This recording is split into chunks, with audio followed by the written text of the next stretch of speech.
To replace a front leveling leg assembly on your electric range, first slide out and remove the bottom drawer.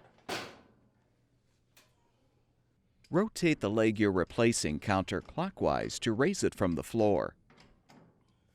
Using a Phillips head screwdriver, unthread the two mounting screws, securing the leveling leg assembly.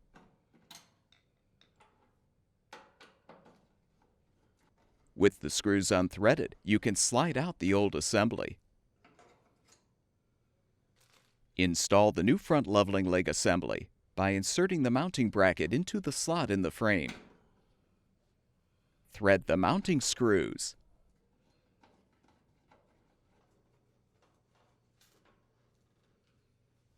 Rotate the leg clockwise until it is in contact with the floor. Be aware you may need to adjust the leg to level the appliance. Reinstall the bottom drawer, and your electric range should be ready for use.